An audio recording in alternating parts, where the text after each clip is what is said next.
Қазақ тілі не үшін латын әліпбиіне көшейін деп жатыр? Неліктен кирилл әліпбиінде қала бермедік? Жауап нұсқалары. Қазақша сөздер латынмен әдемірек көрінеді. Қазақстандағы жаһандану процесі жеделдейді. Қазақ тілінің техникадағы қолданысы жеңілдейді. Ресейдің мәдени-экономикалық ықпалы азаяды.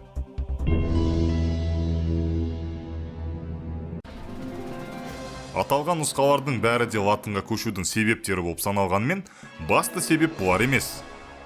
Басты себеп кирилл әліпбиінің кесірінен туындаған қазақ тіліндегі теріс өзгерістер. Бұл туралы осы видеода талқылаймыз.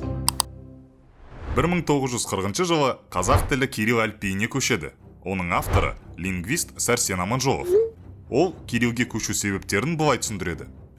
При переходе на русский алфавит орыс әліпбиіне көшкен кезде оның барлық әріптерін толығымен қабылдап, бұл әріптерді орысша мағынасына енгізу қажет. Орыс әріптерінің біреуін болса да қабылдамасақ, тілімізге енген кеңестік, халықаралық терминдердің жазбаша белгіленуі бұзылады. Бұл терминдердің бұрмалануы КСРО-дағы барлық халықтардың тілі мен жазуының жақындасуына кедергі жасайды. Түсінгеніңіздей, бұл әліпби сол кездегі компартия талабына сәйкес құрастырылған. Кириллге ауысу нәтижесінде қазақ тіліне бұрын соңды болмаған әріптер қосылды. Енді барлық шетелдік термин сөздер орыс тіліндегі нұсқасы бойынша жазылатын болды. Кирилл әліпбиіне көшпей тұрып, бұндай шетелдік сөздер қалай айтылып жазылған еді? Қазіргі қазаққа бұл сөздер біртүрлі болып көрінуі мүмкін, бірақ кез келген тіл кірме сөздерді осылай бейімдейді. Яғни, бірінші мәселе, кириллге ауысқан кезде қазақ тілі кірме сөздерді бейімдеу қабілетінен айырылды. Екінші мәселе, кирилл әліпбиіндегі У мен И әріптерінің ерекшелігі. Алдымен И әрпінің жағдайын түсіндірейік. Не жағдай болғанда? Қазіргі кирилл әліпбиіндегі И әрпі қазақ тілінің төл емлесі бойынша қос дыбыстан құралған. Жіңішке түрі ки, жуан түрі қи. Жіңішке түрі жие, жуан түрі жина. Яғни сөздің жуан не жіңішкелігіне байланысты ый немесе ий болып айтылады. Бірақ бұл дыбыс үйлесімдері негізінен бір ғана И әрпімен белгіленгендіктен, қазір көптеген сөз қате айтылып жүр. Мысалы, ми емес мы, бидай емес бұйдай, жиын емес жиын, сиқыр емес сыйқыр. Идің мәселесі осындай. Ендігі кезек У әрпінде. Әліппе сабағы есіңізде ме? У әрпі дауысты да дауыссыз да бола алады деп түсіндірген еді. Мұндай түсіндірме сізге біртүрлі болып көрінбей ме? Иә, бұл да кириллицаның қазақ тіліне жасаған тағы бір әсері. Асылында бұрын қазақ тілінде бір ғана дыбыс болған, ол дауыссыз У.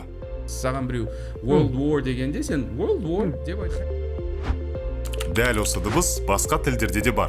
Кейбірінде бұл дыбысқа бөлек таңба берген. Қазақ әліпбиінде әу бастан дауыссыз У үшін бөлек әріп болғанда, қазіргі әліпбиіміз бірізді, ал емлеміз жүйелі болар еді. Сонда бәрі жақсы көретін бір дыбыс бір таңба принципі сақталар еді.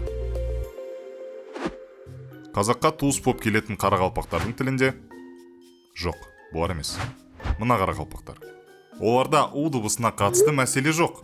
Себебі дауыссыз У дыбысына олар бөлек әріп берген. Қарақалпақ кириллицасында дәл беларустікіндей У әрпі бар, ал латында W әрпі. Мысалы, қарақалпақ тіліндегі У әрпімен жазылған сөздерді көрсетейік. Қазақ тіліне жақын ноғай тілінде де дауыссыз У-ға бөлек әріп бар. Иә, В әрпін ноғайлар У деп оқиды. Мысалы, ноғай тіліндегі В әрпімен жазылған сөздерге қарайық. Осы туыстас үш тілді салыстырып көрейік.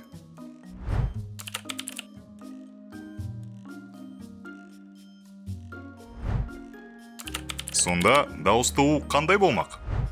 О да И сияқты екі әріппен жазылады. Бірақ бұл И әрпіне қарағанда сәл басқаша. Дауысты У жуан жіңішкелігіне қарай және сөз ішіндегі орнына қарай әртүрлі жазылуы керек. Мына ақпараттың бәрінен ішіңіз пысып, ұйқыңыз келмеді ме? Сәрсен Аманжолов кириллді енгізерден бұрын бір айлаға жүгінді. Ол сол кездегі латын әліпбиіне кей өзгеріс жасады. Өйткені неге соны жасамасқа? Нәтижесінде сол кездегі латынның кириллге көшуін жеңілдетті. 1929-1938 жылғы латынға назар аударыңыз. О дыбысы бұлай болған еді. оны былай деп өзгертті. Мысалы, ұлы сөзі былай деп жазыла бастады. Ал былай жазылған сөз улы деп оқылатын болып кетті. Кеше ғана кітаптарда ұлы Сталин деп жазылған сөз енді жаңа латында улы Сталин деп айтылатын болды. Мұндай олқылық үшін кейбір шенеуніктер жазаланды деген аңызда бар.